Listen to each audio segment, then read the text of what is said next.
All right, welcome to football today. I'm Bobby Skinner here with co-host Justin Penik, producer Justin Penik, and we're doing our midweek power rankings show. Are we doing the power rankings for week 7 or week 8? This is week 7, but I think our track records of how we're titling this, we may get to the end of it, be like, oh, we should have actually said week 8 all along, but we're categorizing it as week 7 power rankings. We've buried ourselves too deep by now. You know, I'm really looking forward to the playoff power ranking shows so I can jumble the teams that didn't make the playoffs every week and have people lose their mind. Yeah. We're going to go 32 to number 1. I think there's a little bit of changes at the top. You know, the Lions winning over the Vikings. Do we finally, quit on the Jets or the Bengals for real? Justin, let's get into it all. But the first question we always do, as always, what fan base is going to be the most mad at your rankings? It's the Steelers. I feel like it's been that way every week the last couple weeks. It's the Steelers. I mean, they're a 5-2 football team, if I'm correct, which I am. They're tied for first place in the AFC North, and I have them 12th, and you have them 13th. Well, here's the thing. There's a lot of teams that like the Bears have 2 losses. The Eagles have 2 losses as well. The Falcons have 3 losses, I believe. Commanders 2 losses. And then everyone will look at the 49ers above. Like it's not just like, we don't like the Steelers. I think it's the records, but I think it mirrors the bottom of the league. There's 9 teams with 1 or 2 losses now. Yeah. So there's not much of a middle ground in the NFL right now, but I'm trying to do something else besides the Steelers because that's kind of boring. I think if the Bucks didn't die Monday night, but they did die. But they did, and I think, but if they didn't, you have them 14th, I have them 15th. I seriously do think, and this is why it's such a shame that. Evans goes down, Godwin goes down, and I really wish that defense was just better and just more, had more experience or just had a little bit more talent. I really do think the Bucks can be a team that if they get to the playoffs, if they get into the dance, they already did beat the Lions this year. I really do think that they can be a team that challenges the Lions in the NFC because of how, they have offensive firepower. But now with the injuries, and are you going to rush Mike Evans back? Hamstring injuries for these skill position players are always the worst, man. They're the worst because it impacts your entire year after that. Unless you really treat it right and you really get it healed up, which if the Bucks are going to be in the middle of a division race and a playoff hunt, they're not going to not rush Mike Evans back, right? So it's a tough situation for him. And Chris Godwin's been so huge for them, right? Forget even if Mike Evans is back, Chris Godwin was leading the NFL in receiving. Baker Mayfield had the lowest average depth of target in the NFL, and a lot of that was because of Chris Godwin and the yak that he was getting. He's a huge loss to them. And it hurts. Like that Thursday Night Football loss to the Falcons a couple weeks ago, that really hurts. And then you get blown out by the Ravens. I know the scoreboard made it seem a little closer than what it was. That type of stuff hurts, right? Like Baker's turnovers have, been an issue the past 2 weeks. So that's just a unfortunate place for the Bucks, and where they are. Yeah. So I counted it, Justin. There is 11 teams with 2 wins or less. That's a lot, right? After 7 games, that's a lot. There's also 11 teams with 2 or less losses.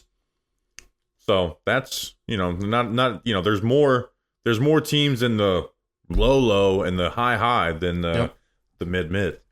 All right, Justin, let's get into it. That's analysis. Where are we going first? Where we're going to go first is I want you to read your teams from 32 to 20 or to 24. That's what we're going to start off with.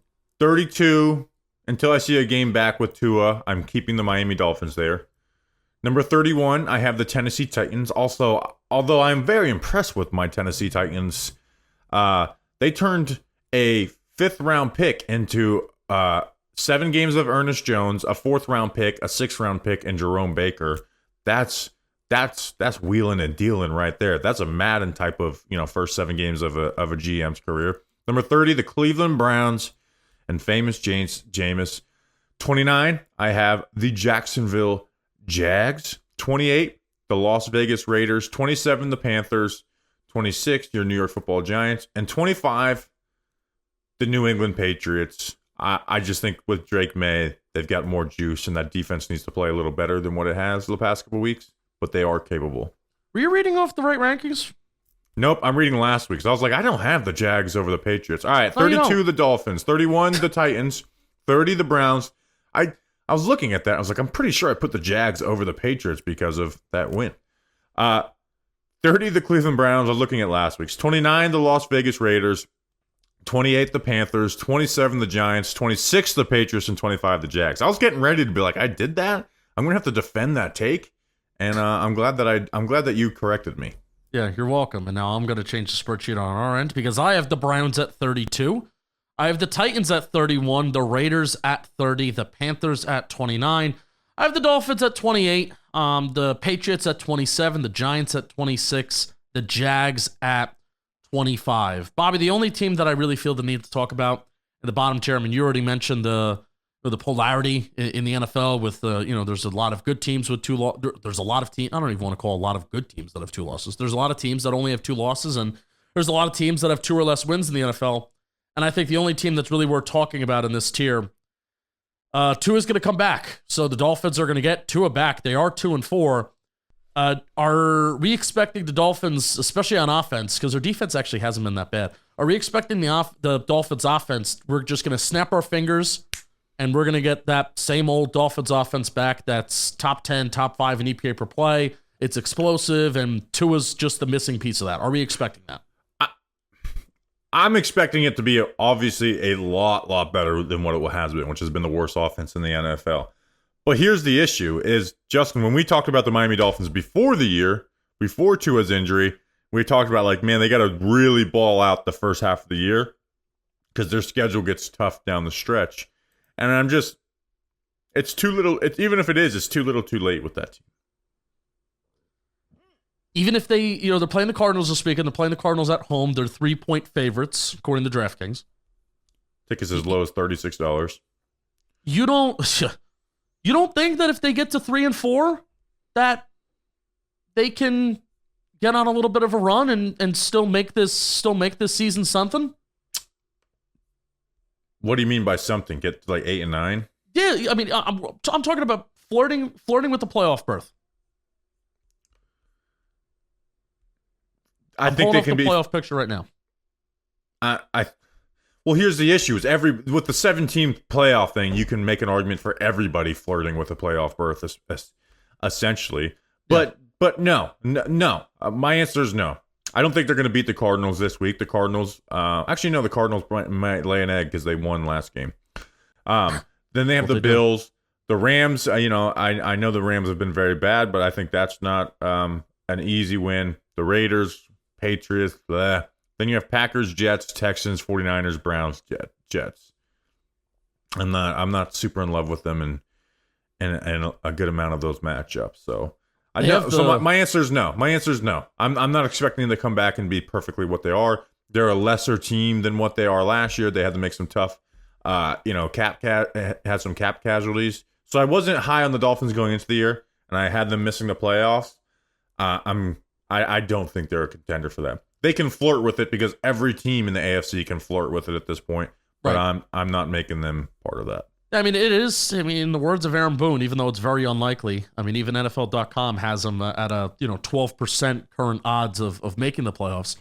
But it is kind of right in front of them because they're the 10th seed. There's 7 teams that make it. Yeah, they're 2-4 and they're the number 10 team. That's insane. And the Colts and the Broncos right now are 6 and 7, but 2 good teams, and the Chargers and the Bengals are right behind the Colts and Broncos. Ironically enough, we don't really view the Colts and the Broncos as very good teams, and we view the Chargers and the Bengals as somewhat good teams, and they're waiting right behind. So the Dolphins have a lot of work to do, but if they get to 3-4 and the Bengals are playing the Eagles this weekend, the Chargers are going to beat the Saints, and the Broncos are going to beat the Panthers. So you never know. You never know. I just think it's right in front of them, and it's kind of crazy that they're so bad, and the fact that we do expect, like, all right, now that Tua's back, and for all the shit that Tua gets, for all the shit that we give Tua and NFL media gives Tua, the fact that we are kind of expecting the Dolphins they're going to snap their fingers and just put them back, and they're going to be back to being a top 10 offense again, is crazy considering how bad they have been the worst offense in football. So funny.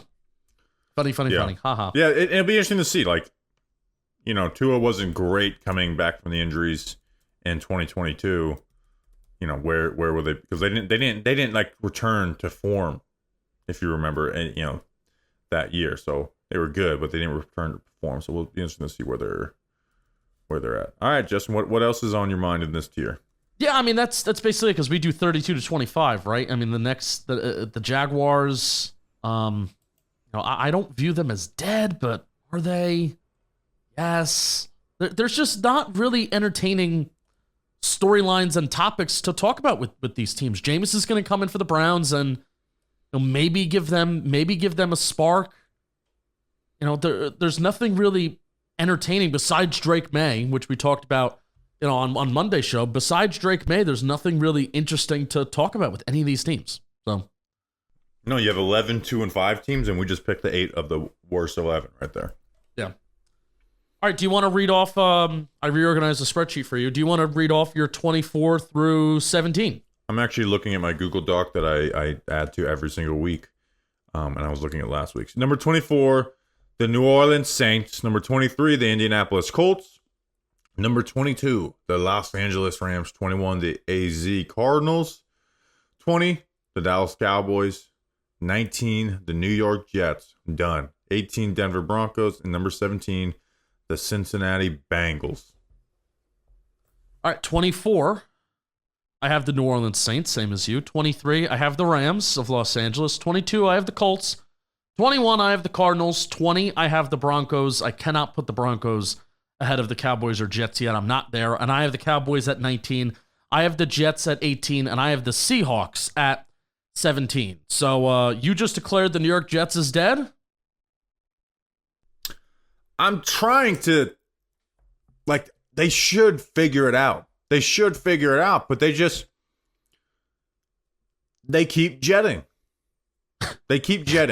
Yeah. Where it's like they're down by 1. Aaron Rodgers throws a beautiful pass. Garrett Wilson drops it. It goes into Beanie Bishop's hands. They return to the 1-yard line, pound it in, the game's basically over at that point. So, the offensive line has not been performing at the level we expected with the upgrades they had. Tyron Smith has been losing quite a bit. Defensively, they're not the same dominant group that they had been over the last 3 years. What does Jeff Ulbrich do? What was the point of again? I said this a little bit jokingly because it's we like to joke about interim head coaches, but why would you fire Robert Saleh and then just make his right hand man, Jeff Ulbrich, the head coach? And they're continuing to make all these mental mistakes. That's what the interim head coach is supposed to do. Get rid of the mental mistakes. Get rid of the penalties. We're going to focus on cleaning up the penalties. We're not going to have field goals blocked twice in a game. So it's just I'm yelling at, you had field goals missed. Get rid of Greg Zuerlein, right? Yep. With a better kicking operation, they may have won these last 2 games. So I'm done with the Jets. I think their decision to fire Robert Saleh midseason was a bad one, and it has made their team actively worse, in my opinion. I still think there's a chance that Devontae Adams is going to be featured in this offense, and he's going to be featured a lot. Breece Hall started to get it going, and if maybe the passing game is more dynamic, maybe that opens up the running game a little bit more. The offensive line's, Tyron Smith being as bad as he's been. And, I'm sorry, the guards even, I can't talk about Elijah Vera Tucker's season, but I've seen John Simpson give up some plays. And, I think PFF at one point credited him with 0 sacks when I saw with my own 2 eyes Ivan Pace Jr. break his ankles for a sack against the Vikings. So that if you were to, I am shocked that Tyron Smith is playing at the level that he's at, because last year, with the Cowboys finally a more healthy season for Tyron Smith at left tackle, just when everybody was starting to question, is this it for Tyron Smith? Should they put Tyler Smith there? Should the Dallas look to draft their replacement, which they did this past offseason? But just when everybody started to doubt it, he comes out and he has this, this all-pro type of year where he's one of the game's best left tackles. And of course, that is just the New York Jets. Of course, that is just the New York Jets to have this such a good move, and it was such a good contract where, if he was hurt, the Jets didn't have to pay him as much money. And it's like, yes, that's such a good move on paper. You need it. Awesome, Jets. Get one of the game's best left tackles. And he just hasn't been it at all. And, we know that left tackle, second most important position in the game of football. When your left tackle isn't playing well, odds are your offense may not be playing that well. And that's the case with the Jets right now. They spent, I think their worst decisions. We talked about the Jets this offseason. There was a lot of hype and potential for them. But there was 3 really bad decisions that have come to haunt them. It's keeping Nate Hackett, number 1. Yep. It is signing Mike Williams, number 2, using that money on him when you could have, used that on something else or, just waited for this Devontae Adams stuff to play out. And then number 3 is will Hassan Reddick actually hold out? And you just go Huff. I know he hasn't played great for the Eagles, but he did play well for them. John Franklin Myers, making that move. And now they are 2-5, and Hassan Reddick is showing up. Awesome. It's a little too late. But at the same time, like you said, because 2 wins, it does not have you out of the playoff picture. I know we really like the Denver Broncos defense, but their offense is awful. Yeah. The Colts with Anthony Richardson at quarterback is a bad team. The Chargers at 3-3, they got to get more juice on offense, and we'll talk about the Bengals too. I'm not back in on them quite yet. There is a shot to sneak into the playoffs, and we've seen this happen with Rodgers before, where a season starts slow and they finish hot. There is, particularly 2022. This schedule that they have coming up, it's not hard necessarily, but it's not easy. You have the Patriots this Sunday that they're going to beat. So they'll be 3-5, but then you have a short week and a short turnaround to the Houston Texans on Thursday night. Then you're going out west to the Cardinals. You're playing the Colts at home, so those are two games you should win, and then the Seahawks and the Dolphins. On paper, they should be 4-2 in these next 6 games. Yeah, but we know the Jets don't play on paper. Which that would lead you to 4-2 and 2-5. That would lead you to, do the math, 6-1, 6-7, 6-7, which is probably going to be the 8th seed at that point. Yeah, middle of December you'll be 6-7. So they'll be 1 game back. Yeah, at that point. But I think their schedule probably finishes week 2 because they have a very weak schedule. Yep. What else from this tier? We got to talk about the Cincinnati Bengals, right? Are you back in on them? I haven't even said the Cincinnati Bengals yet. You have them there. I have them. Where do you have them? I have them at 14. I'm back in. I was never off, by the way. Never off. Yes, you were. You had them in the 20s, I think. I think I felt pressured that I had to say it. No. Are you back in on the fact after they beat the Browns by 7 points when they played 3 quarterbacks? Yep. The New York Giants by 10 points, and they were begging the Giants to win that game. I agree. And the year that NFL rushing is back, they are a bottom 5 rushing offense. Yep. We have not seen that defense stop any team that has capable quarterback play. I'm not back in. Here's the only way, because their next 3 games are the Eagles, the Raiders, and the Ravens. Go 3-0 in those games. Have to. You went toe-to-toe with the Ravens. I'm not saying that they can't go toe-to-toe with any team. They can. That offense is too good. I think there's just too much bad on that team to trust that they can overcome their 3-4 record. I mean, maybe they can go 2-1. Maybe they can lose to the Ravens again. They can go 2-1, then they'll be 500. Can I say something? Yeah. I hate the 7-seed playoff format now. I haven't had a take on it until I finally had to cover the NFL league-wide for a whole year. And I hate having to be this team may have a playoff chance because 7 teams out of 16 make it. I'm just gonna say it. I hate that I have to sit here and take 2 and 5 teams and say they might have a chance. I hate the 7-seed format. I also hate that a really good team, and you could have a number 2 seed and be a 12-4 football team and not gonna bye. That kind of sucks too. Yeah. We hate it. But with the Bengals, 4 games on the first, it's perfect. We don't need 6 games. 4 games is perfect. You bring up a great point. Their opponents have been really bad. This is the game at 1 o'clock. The 1 o'clock window, there's, I believe there's 2, 4, 6, there's 8 games on during the 1 o'clock window this weekend. The 1 o'clock window is not good. Does not feature a lot of good games. Eagles versus Bengals is the best one at 1 o'clock on CBS, and the Bengals are favored by 2.5 points. So this is the game that I am like. I may not have it on my big screen because I don't get it on my big screen, but it will be featured on a screen somewhere, and I will be locked into that game. I don't have it. The Bengals are 0-3 at home. You don't have Sunday ticket? I do not have Sunday ticket. I go to games. Sunday ticket. I go to 8-9 football games a year. So why would I pay for something for all those weeks if half the weekends I'm not home? So that's my thought process. So you can watch Eagles Bengals. So I can watch Eagles Bengals. Let's see. Okay, so is there any other teams in this tier that I find interesting? I mean, the Dallas Cowboys didn't play, so nothing new on them. Where'd you have the Broncos? I have the Broncos at 20. You had them at 18. I had them at 18. Is there any way that this team continues this run of winning games? I mean, let's pull up their schedule. Yeah, they have the Panthers, so they're going to be 5-3. You would think. You would think they're gonna be 5-3. Here's my question: can that defense give the Ravens and Chiefs issues? Yes, they can.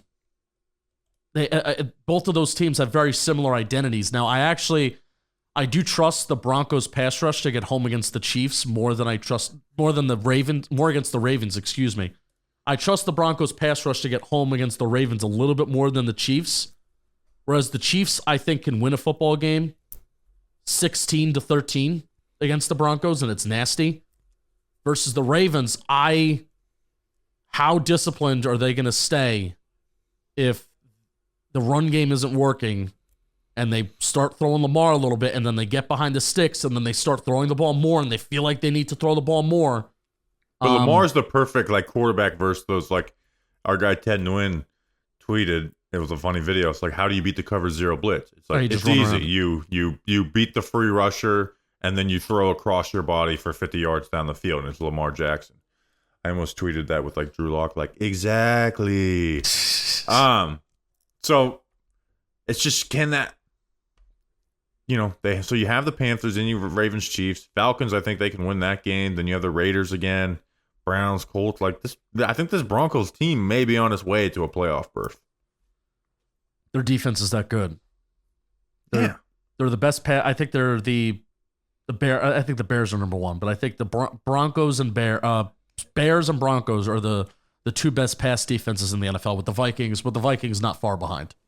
And the Chargers, the number one scoring defense. How about that?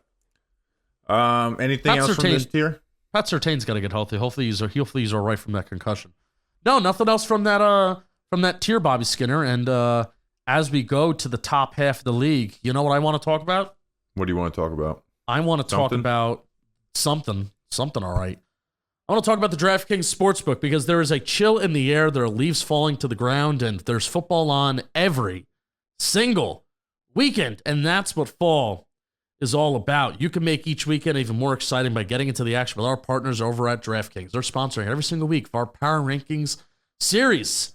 DraftKings Sportsbook is the number one place to bet on touchdowns right now. If you're a new customer, you can bet just $5 instantly on anything, and you're going to get $200 in bonus bets when you use code FOOTBALL today. That's $200 in bonus bets instantly. Don't pass up the free money, because then you could turn it into more money by betting anytime touchdowns. So download the DraftKings Sportsbook app now. New customers who use promo code FOOTBALL today, all one word. Bet just $5 on any wagering at $200 in bonus bets instantly. That's promo code FOOTBALL today, only at the DraftKings Sportsbook. Bobby Skinner, you'll be glad you did. You'll be glad you did. All right, Justin, the next tier, 16-9, correct? 16-9. How about that? 16, I have the Seattle Seahawks. 15, my Chargers. Got them a little lower. That offense has to generate some more. They should have won that game, Justin, and their receivers just screw them time after time. And then they get an interception and they fumble it. I'm so mad that I don't get to be Chargers 4-2, suck it. Instead, they're 3-3. 14, the Bucks, they're dead. They got some life in them, but they're not dead. They're not dead. They're dying. Yes. Number 13, the Pittsburgh Steelers. 12, the Chicago Bears. Big game for them this week. 11, the Philadelphia Eagles. 10, the Atlanta Falcons. And number 9, your Washington Commanders. Left hand up. 16, I have the Chargers. Go Chargers. 15, I have the Bucks. Begrudgingly, I want to put them higher. I don't think they're dead. They're dying, but I'll be very impressed if they can get through the next couple weeks. 14, I have the Bengals, like we talked about before. 13, I have the Bears. 12, I have the Steelers. 11, I have the Falcons. 10, 49ers, down to 10 for me. And number 9, I have the Philadelphia Eagles. Yes, I have the Eagles ahead of the 49ers. Do you have a problem with that? The Eagles over the 49ers? Yep. And the Falcons. Over the Falcons, no problem. I know the Falcons won that game, but I think the Eagles are more definitely more talented on offense. And they have Vic Fangio coaching that defense. They've been a little better lately. So I don't have a problem with that. The 49ers, I don't know. I don't want to give up on the San Francisco 49ers. Even though they are going to be out with Brandon Ayuk for the rest of the year. It seems like Christian McCaffrey's out for the rest of the year, but we're never going to really truly figure out if they are or not. I have not given up on the 49ers. Like, I think they're going to dog walk the Dallas Cowboys on Sunday night. I agree. Now, that's not saying a ton either, because everyone's kind of dog walked them. Not everybody. But I haven't given up on the 49ers. I would take the 49ers over the Eagles, but it's not crazy. I mean, the Eagles have a much better record. And they're not lacking talent either. But I'm really worried about Jalen Hurts, like when it comes down to nut crunching time. I don't know how long they're going to be without Jordan Mailata, which makes a huge deal. I don't think we're talking about how bad Fred Johnson is. Like, he's going to get sacks every single game. And they obviously destroyed the Giants, ran the ball really well. I think Jalen Hurts threw the ball 15 times, or it was either 15 or 20 times in that game. And not a lot. He had that nice throw to A.J. Brown for the touchdown on 4th down. There was 2 key 3rd downs, and they ended up converting on 4th down. One to the throw to A.J. Brown, the other one, Jalen Hurts scrambled for 2 yards. Where they have a clear progression, or a clear route concept. The guy is wide open. Devontae Smith one, Saquon the other, and he just doesn't throw it. And then he runs around. Like, I think that's really going to bite them against the good teams. As they go, but they are too talented to completely fail. Like, I don't have faith in this Eagles team turning it around and being a Super Bowl contender. Where the 49ers, I haven't totally given up on that yet, even though I think without those guys, they're outmatched compared to the 3 NFC North teams. Yeah, the Eagles, I mean, talked about the Bengals have a huge test against the Eagles. I would say the Eagles should take advantage of, just that Bengals entire defense. Or honestly, what would your game plan be against the Eagles, Bobby? Because we saw this Bengals team against our Giants, and what they did on Sunday night is they took away the strengths, or the supposed strengths of this Giants team, where they stacked the box, and they didn't allow the Giants to run the ball. So do you think Vic Fangio's going to have a similar game plan against Jalen Hurts? We're stacking the box against Saquon Barkley. Wait, what? And I'm sorry, Vic Fangio. I'm sorry. Lou Anarumo. I'm sorry. So do you think Lou Anarumo's going to have a similar game plan against Jalen Hurts? Stack the box, don't let Saquon Barkley beat us, and kind of force Jalen Hurts to throw the ball? Do you think that's a game plan that could work? How would you approach it? I think he's going to live out of his 2 highs because they have A.J. Brown and Devontae Smith. But what the Eagles should do is, and that's the thing, is the Eagles, like, no matter how messy they are, they can still run the ball and throw the ball to A.J. Brown. So it's like, Bengals, Eagles, who am I taking? Bengals are favored by 2.5 points at home. That's tough. Over-under's 48. It's the second highest over-under of the weekend. Packers-Jaguars is 49. How has Burrow done against Fangio defense historically? I don't know. I can't look that up off the top of my head. I don't know. I'm going to look that up before I make my official pick. Okay. But I think those are 2 talented but flawed teams. Agreed. And Joe Burrow's the clearly better QB, so maybe you just take the Bengals. But it just seems to be the easiest thing that could work is giving the ball to Saquon Barkley, and that's not very complicated. So yeah, hand the ball off, and a guy can be explosive. They are by far. I just looked this up. They are by far. The Ravens are very good. The Lions are very good. The Bills are very good running the ball in early downs. But the Eagles by far are the best team in the NFL. Running the ball on first and second down. Like, there is a clear gap too.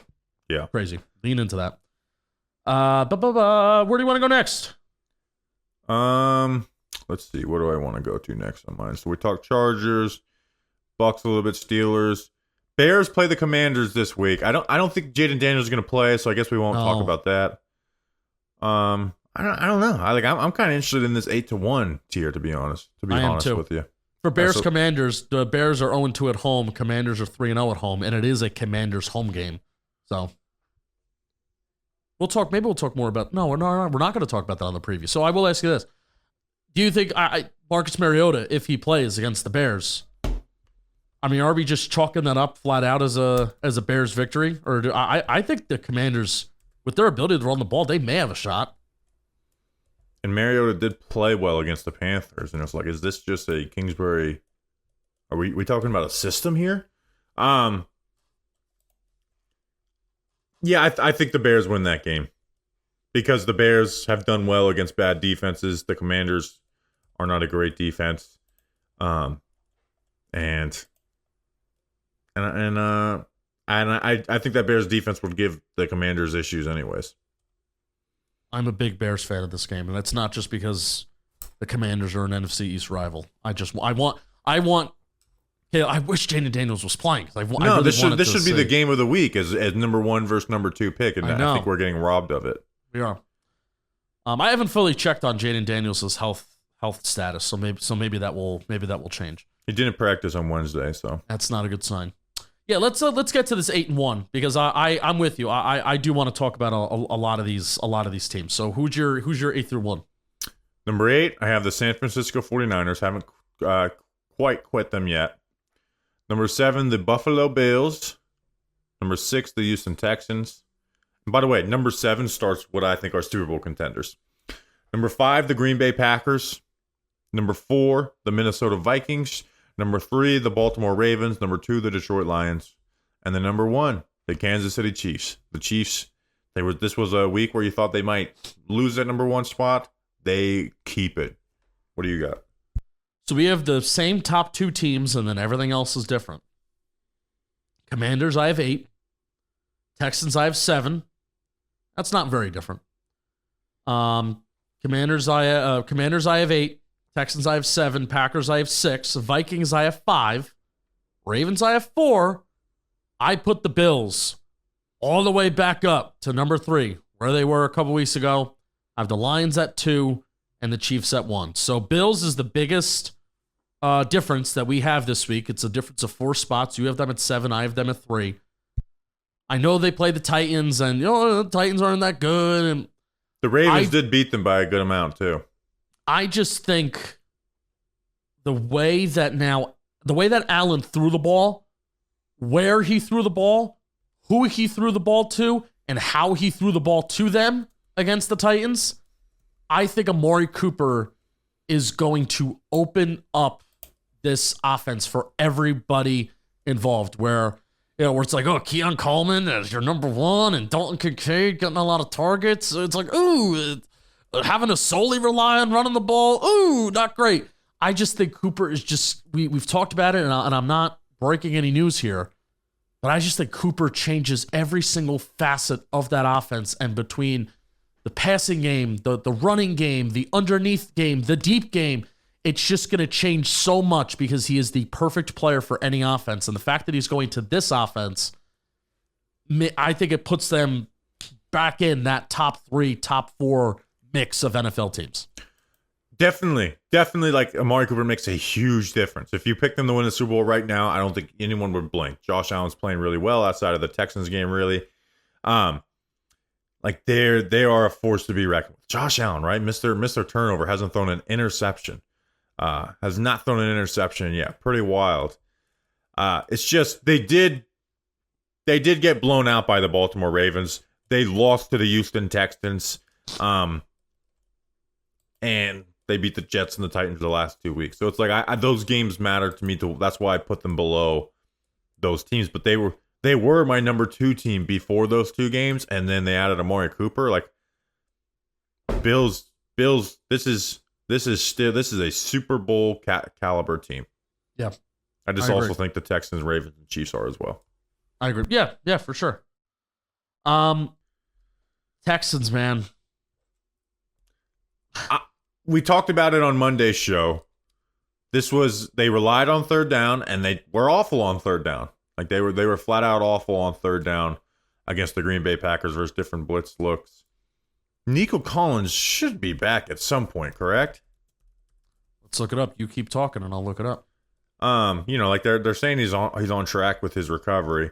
But like once he gets back, that takes care of, like, they probably win that game if they have Nico Collins. Defensively, they've been solid this year to me. I'm still in on this Texans team. I'm not letting that one game change any views I have on them. From our guy Aaron Wilson, who has the transaction wire on alert. I want to get the transaction wire, by the way. I've tried to find it and I can't find it. Can someone please give me the transaction wire? Because Aaron Wilson's the king of it. Texans wide receiver Nico Collins on injured reserve with a hamstring injury is out at least 2 more games. And this is 3 hours ago, by the way. Is doing well in his recovery with no setbacks per sources. There's optimism that the original 3 to 4 week diagnosis is on track. So that's good. Yeah, that's the thing I necessary. saw on track.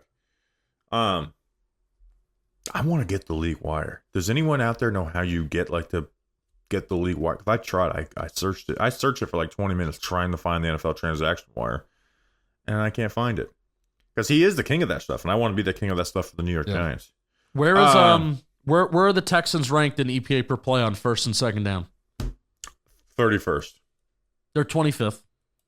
They're not Las Vegas Raider bad, and they're not Cleveland Brown bad. But the only other teams with like a winning record so far, the Cowboys don't have a winning record, right? Because they're 23rd. They might be 500. The Dallas Cowboys have a 3-3 record. All right, so teams that are better than 500. Let's filter it by that. Chargers are 20. No, Chargers are 500 too. So the Texans are 25th with the record above 500, and then the next team with the record above 500 on early downs, efficiency-wise, are the Broncos 21st and the Bears 20th. So the Texans are a little bit of a league in their own here. But they have C.J. Stroud, who's just been awesome on third down. They need to have more balance, and that's, in their TPP, we talked about this exact thing, Bobby. They just need to have more balance in their offense, and my easy answer is just throwing the ball more on early downs and letting C.J. Stroud do some of the things that he's good at doing. But obviously, when you're coming from the Shanahan tree, that's not how this shit works. That's not how the engine runs. The engine runs by running the damn ball, and then it sets up other shit down the road. So, but they do need more balance. And I'm not even talking about pass to run. I'm just talking about they need to just get better on early downs because they can't survive like this. Yeah. Now, and again, but on the flip side, like I think the Texans defense has improved, with the, Danielle Hunter, opposite of Will Anderson, they're number 2 in yards allowed, even though they're middle of the pack when it comes to points per game. I just think that they're a team, like I'm not letting that one game of really, and they were so bad on third down and they almost won the damn game too, by the way. Yeah. So I'm not out on the Texans. And then I have 3 NFC North teams in the top 5 and then 1 at number 12. It's really good. Like when I guess they just did start playing each other and that's why the Lions moved up. Rank the NFC North right now for me. I know you have the power rankings up for people to see, but like, what is like chance to win the Super Bowl go? Chances to win the Super Bowl. So right now, if you were to average it, the Lions have the best chance, so they're number 1. Would you pick the Packers or the Vikings? Even though I would pick the Packers. I would pick. I just think that Coat. Damn, am I going to say I like Matt LaFleur better than Kevin O'Connell? I would. I'm not gonna pick. Well, you could say you like Jordan Love more than Sam Darnold, but here's the thing: that defense, dude, that it has made good quarterbacks look bad. Both defenses are good, and they can run the ball really well. Now they have Aaron Jones. Turn those lights back on. Turn the lights on. It's just but the crazy thing about Jordan this is that Love thing matters. The Bears may have the best defense. Yeah, but then Jordan Love is just like, we saw what he did in the playoffs last year, and we know the kind of the fuck it we ball attitude is something that translates to the playoffs when it's teams are just driving in on everything that you do. Doesn't Sam Darnold have that F it we bowl attitude too? Yeah, but he's not Jordan Love. I know he's not Jordan Love, but the throws that he's made, you don't think even in some Darnold losses, has the F it we throw the throw that you told me to throw, and him, not the F it we ball. That's fair. And again, I'm not doing this like, oh, Sam Darnold's actually good now. Sorry, it's not. So I go Packers over the QB advantage, even though I do put the Vikings at number 4 in the power rankings and Packers number 5. I agree with that. Yeah, but if it was just hey, get through 3 games of the playoffs and then win a Super Bowl, I'm taking the Green Bay Packers. I agree with that. It's kind of shitty. That's the way you got to look at quarterback play, because I love that Vikings defense, but I don't trust Sam Darnold for a sustained amount of times. But hey, you never know. Nick Foles won a Super Bowl. I agree with that. Let's see. I have some. The Lions. Let's talk about the Chiefs. Let's talk about the Chiefs with DeAndre Hopkins, and then we can finish up. Well, I have this talking point about the Chiefs. I don't know if you saw that I made a video this morning. The Chiefs lead the league in the most boring stat you can imagine. They lead the league in rushing plays of 4 to 9 yards. And their longest run by a running back this year is 13 yards by Kareem Hunt. Now, they've had some, Pacheco had some 10-yard runs, 11-yard runs, but overall as an offense, they have 10 runs of 10-plus yards this year. Mahomes has a couple scrambles. Ed McCole Hardman, who had a jet sweep or whatever, go for Xavier big yards. Xavier Worthy, week 1, had a big rushing touchdown. So as an offense, they have, including Mahomes scrambles, wide receivers, whatever, they have 10 runs of 10-plus yards. That is tied for 30th or 31st in the National Football League in explosive runs. Yet they are 6th in EPA per rush. So how are they doing it? It's because they're running the ball into light boxes. They're running the ball into light boxes or into stacked boxes at the 4th lowest rate in the National Football League. Number 1, I think that's thanks to Patrick Mahomes. Number 2, they also run it out of shotgun a ton. Run out of the shotgun a ton. And I think that, when you're out of a shotgun and you're playing Patrick Mahomes, good luck too if you want to stack the box. So that's the threat of Patrick Mahomes is there, even if he's not throwing the football overtly well, because I think it's making their run game that much better. 4 to 9 yards. I think it's like 80-something plays so far this year that they have just rushing plays of 49 yards. It's number 1 in the NFL, and they're number 1 in the NFL at rushing success rate inside the tackles. The strength of their team is Joe Thuney, Creed Humphrey, and Trey Smith. And they're just leaning on dudes. They're moving dudes. I watched almost all of their runs. I think they have like 91 runs inside the tackles that are not run stuffs this year. I watched almost all of them. The interior line is just moving dudes, and it's a sight to see. It's a sight to behold. It's really fun. And they just traded for DeAndre Hopkins. Does that move the needle for you? Because Hopkins played fairly well last year. He's kind of contested catch guy. 75 catches, 1,000 yards. This year he only has 150 receiving yards. I have not been plugged into the Titans since the first 2 games of the year, really. Does that move the needle for you, or are you like me asking like, well, why didn't you just do the Amari Cooper trade? Yeah, I would have preferred Cooper. Obviously,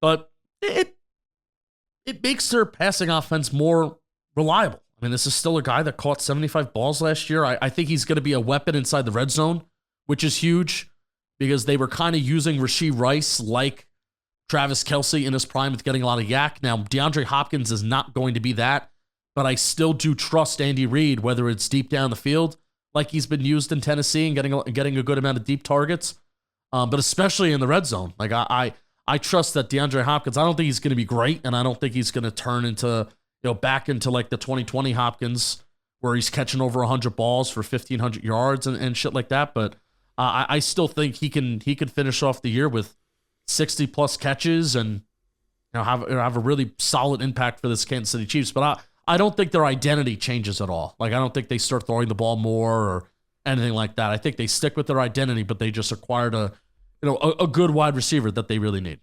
Yeah, and I think it'd be interesting to see how much he's winning in the quick game because, again, I haven't been dialed into DeAndre Hopkins routes this year. Be the difference. But I did watch a decent amount last year in prep for this season.